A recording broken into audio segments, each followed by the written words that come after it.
Ketua Umum Partai Golkar Erlangga Hartarto menyatakan mundur sebagai Ketua Umum terhitung sejak Sabtu 10 Agustus 2024. Pernyataan mundur Erlangga ini disampaikan dalam sebuah video pernyataan yang ditujukan kepada seluruh kader Partai Golkar.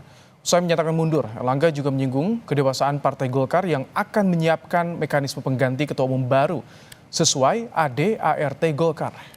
Erlangga menjabat sebagai Ketua Umum Partai Golkar sejak 2017.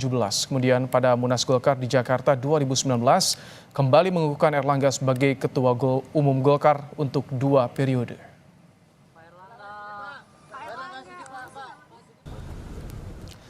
Sebelumnya pada Jumat 9 Agustus, Ketua Umum Partai Golkar Erlangga Hartarto membocorkan inisial nama bakal calon wakil gubernur yang akan dampingi Ridwan Kamil di Pilkada Jakarta. Erlangga menyebut atau hanya menyebut inisial S. Erlangga enggan menjelaskan lebih lanjut tentang identitas bakal cawagup pendamping Ridwan Kamil, tapi ia memastikan bahwa cawagup yang diusung Partai Golkar bukan Ahmad Syahiku ataupun Sohibul Iman.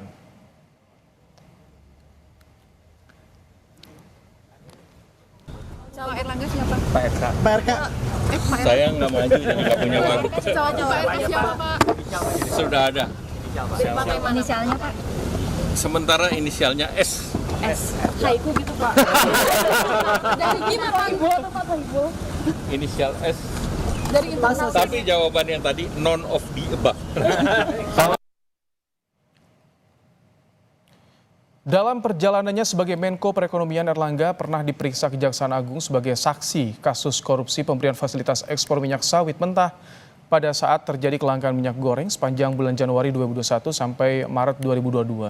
Pemeriksaan yang berlangsung pada tanggal 24 Juli 2023 itu dijalani Erlangga selama hampir 13 jam.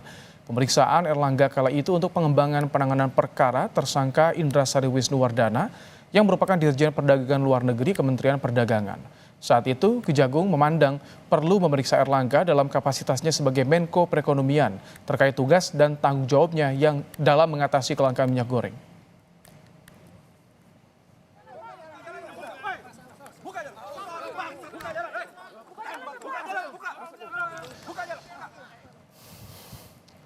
Dinilai sukses membawa Golkar meraih suara tertinggi kedua dalam Pileg, lalu apa yang membuat Erlangga Hartarto tiba-tiba mengumumkan mundur dari kursi Ketua Umum Partai Golkar? Sudah ada anggota Dewan Pakar Partai Golkar Ridwan Hisyam dan juga Direktur Eksekutif Carta Politika Yunarto Wijaya.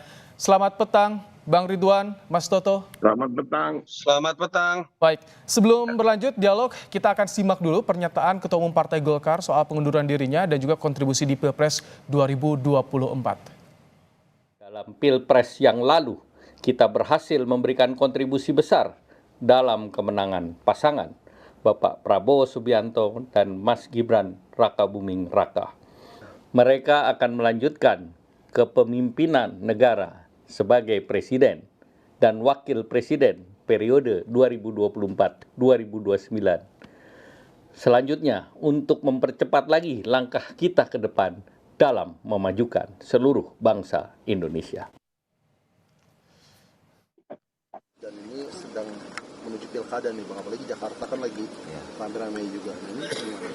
Ya, justru untuk menjaga itu semua, ya, supaya agenda-agenda partai Golkar, agenda nasional, ya, termasuk pilkada, supaya lebih smooth, ya, lebih terjaga gitu. Maka Ketua Umum kami dengan ikhlas, dengan sukarela menyatakan mundur dari Ketua Umum di Partai Golkar. Baik, yang pertama saya ingin ke Bang Ridwan. Tadi Bang Doli bilang pertimbangan pengunduran diri Pak Ketum untuk menciptakan situasi kondusif di dalam masa transisi pemerintahan. Apa memang, Bang Ridwan, keberadaan Erlangga ini sebagai Ketum ini mengganggu masa transisi? Siapa sih yang diganggu oleh Erlangga, Bang Ridwan, sampai Erlangga harus mundur nih? Saya kira kita sebagai Partai Golkar harus berbicara terbuka ya kepada rakyat. Karena Partai Golkar ini sejak reformasi itu menjadi Golkar dengan paradigma baru. Dia menjadi partai yang terbuka, partai yang demokratis, partai modern, yang dikelola secara modern. Partai yang mendengarkan suara aspirasi dari rakyat dan dia harus check and balance seluruhnya. Nah, Pak Erlangga itu tidak melaksanakan paradigma baru Golkar yang telah diputuskan oleh Partai Golkar di era reformasi di bawah pimpinan Akbar Tanjung yang membawa Golkar menjadi pemenang pemilu nomor 1 di tahun 2004. Periode tahun lalu 2023 bulan Juli saya sudah minta Erlangga mengundurkan diri. Munaslup saat itu karena Erlangga tidak melaksanakan prinsip-prinsip itu. Nah, kenapa? Ya karena keputusan Munas Erlangga calon presiden. Tetapi ujug-ujug berubah. Bukan saya menolak Gibran, tapi harus melalui proses Munas. Karena diputuskan oleh Munas, bukan oleh Rapim. Inilah awal daripada Erlangga tidak melaksanakan apa yang menjadi keputusan paradigma baru Golkar. Kalau paradigma baru Golkar itu dilanggar, akan berdampak kemana-mana. Dia menjadi tidak partai. Bang Ridwan, tapi kalau untuk tahun ini kan pemilu Golkar moncer, pileg nambah kursinya dari tahun 2019. Tapi Itu kenapa bukan sampai mundur? hasilnya Erlangga. Desakannya apa Bang Ridwan? Itu bukan hasilnya Erlangga. Efek elektoral daripada Prabowo Gibran. Bukan kerja Partai Golkar. Maksud Anda tanpa ada kerja partai, tanpa ada mesin partai untuk memenangkan pileg di 2024 ini? Mesin partai jalan. Anggota DPR jalan. Tetapi yang utama itu adalah elektoral dari suara Prabowo Gibran.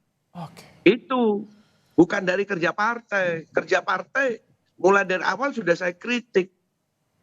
Dan tidak didengar. Dewan Pakar tidak didengar. Inilah awal dari terjadinya permasalahan.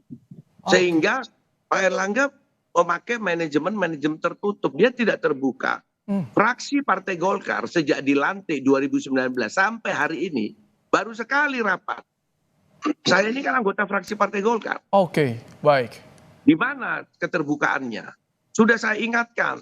Tapi dengan kekuasaan. Dia pakai dengan cara-cara orde baru. Oke. Yaitu dengan kekuasaan. Tidak bisa. Golkar ini adalah milik rakyat. Harus didengar semua aspirasi. Oke, baik. Itulah penyebab kenapa Erlangga akhirnya dia akan terbulet dengan apa yang dia buat Oke, baik. kebijakannya. Saya ingin pendapat Anda, Mas Toto. Bagaimana ternyata Golkar tampaknya terbelah nih. Situasi di dalamnya seperti yang disampaikan Bang Ridwan, tampaknya ini carut marut, Bang Mas Toto. Golkar itu selalu terbelah. Itu ciri khas dari partai kader, ciri khas dari partai modern ya. Dia tidak terikat hanya pada satu sosok. Makanya orang menganggap Golkar itu faksinya nggak pernah bisa dihitung karena selalu bertambah dalam setiap masa. Ini sebuah kelemahan tapi sekaligus juga kekuatan. Kalau kita lihat memang menarik pertanyaan terkait kenapa mendadak, terkesan mendadak ya. Dan kalau kita coba lihat dari pernyataan Mas Erlangga sendiri kan ada 2 poin yang menjelaskan secara umum kenapa kemudian Erlangga Hartarto mengundurkan diri. Yang pertama untuk keutuhan partai, yang kedua untuk stabilitas pemerintahan terpilih Prabowo Gibran. Artinya kan ada beberapa potensi masalah di situ yang mungkin menjadi penyebab utama. Yang pertama kalau terkait dengan keutuhan partai artinya memang selama ini ada masalah yang kemudian terpendam. Dan mungkin tadi Bung Ridwan sudah bisa menjelaskan.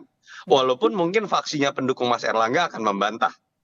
Yang kedua terkait dengan bahwa keberadaan Erlangga berarti kan dianggap akan menjadi penghambat buat bersatunya koalisi di KIM atau kemudian dalam berjalannya pemerintahan Prabowo Gibran.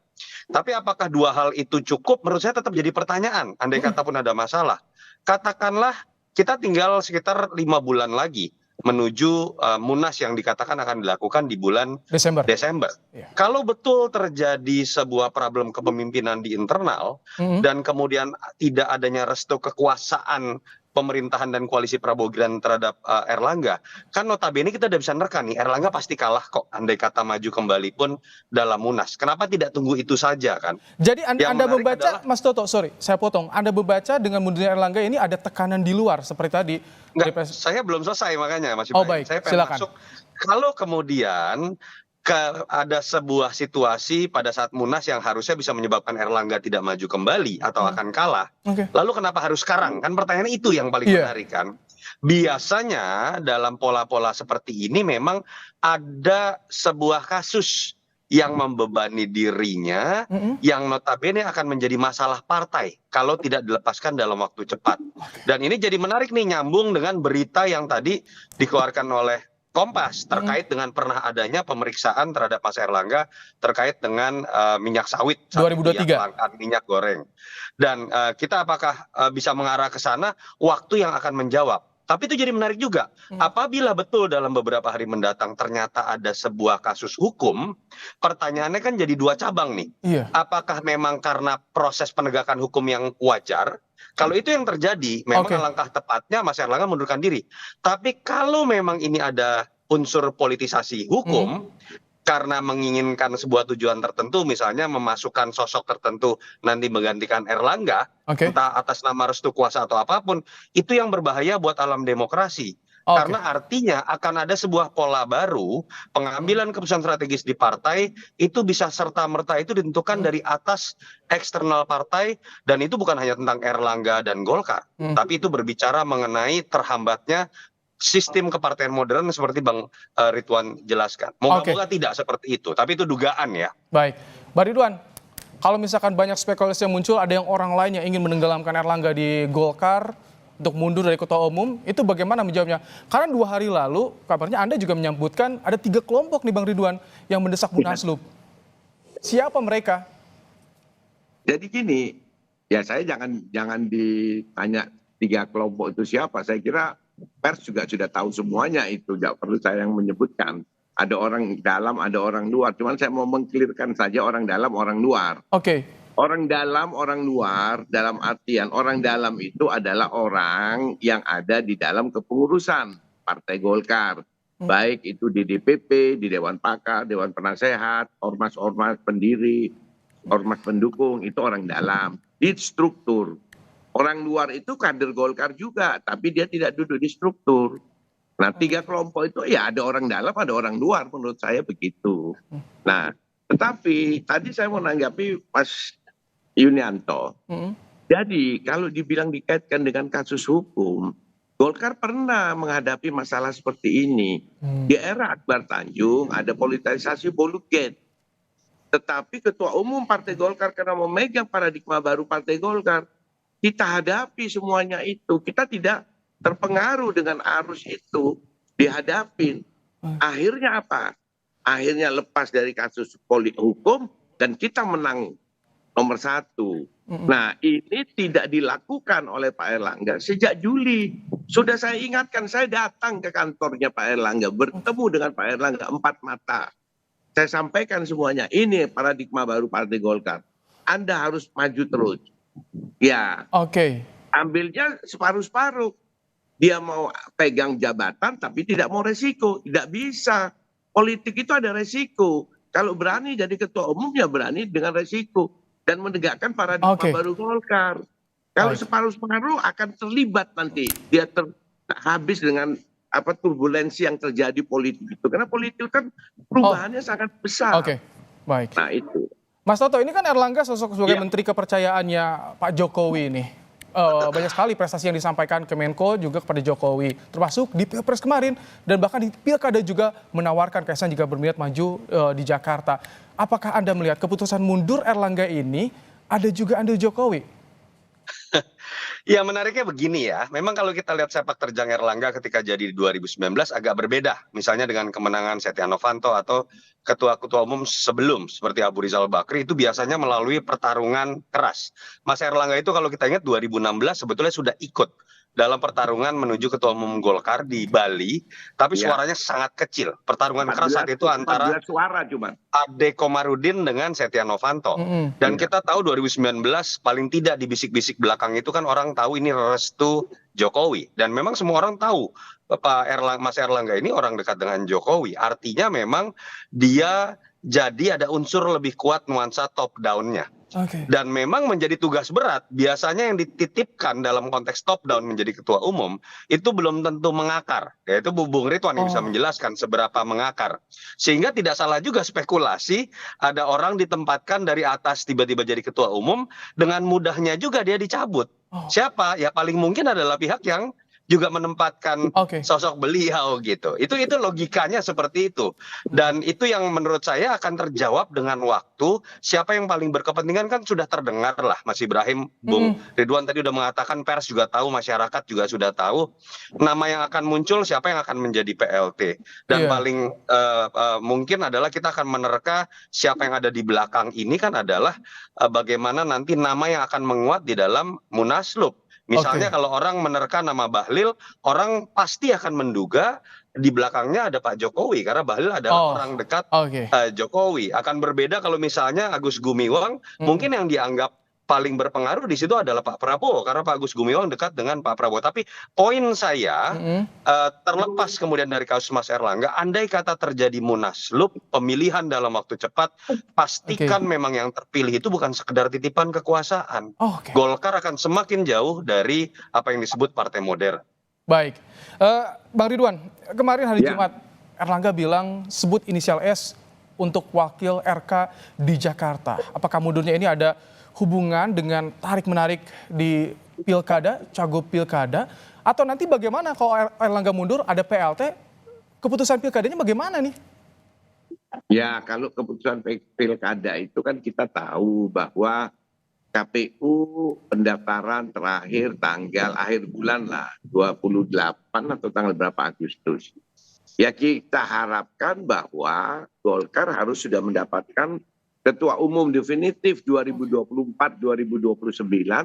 ya pada bulan ini juga agar calon yang diajukan oleh Golkar sah.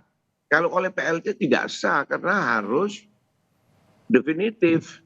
Nah dan itu sudah mendapatkan SK Kumham baru dia berlaku di seluruh Indonesia SK itu. Kalau PLT tidak berlaku. Jadi saya kira ini kader-kader Golkar harus segera merapatkan barisan sesuai dengan apa yang diminta oleh Erlangga. Cuman saya ingatkan seluruh kader Golkar, terutama para pimpinan DPD Partai Golkar seluruh Indonesia jangan jadi orang salah program. Kemarin disuruh dukung Erlangga 3 periode, dukung semuanya ormas apalagi nih. Kecewa saya dengan ormas-ormas pendiri Golkar. Pimpinan ormas pendiri Golkar ini orang nggak benar semuanya nih. Disuruh A lari A, disuruh B jadi B. Tidak punya prinsip. Kalau kami tangkap. Bagaimana? Hancur Golkar ini. Baik, kami tangkap, Bang Ridwan. Saya pertanyaan sama juga ke Mas Toto. Ketika nyebut inisial S hari Jumat, hari Sabtu mundur, itu soal tarik-menarik di pilkada, bagaimana Anda membacanya? Ini kira-kira ada kaitannya atau tidak? Singkat Mas Toto. Ada kaitan, tapi saya pikir itu hanya variabel kecil ya. Jadi tidak bisa kita kemudian langsung lompat pada sebuah konklusi ini akibat tidak bertemunya kesepakatan dalam pilkada-pilkada besar. Saya pikir tidak lah.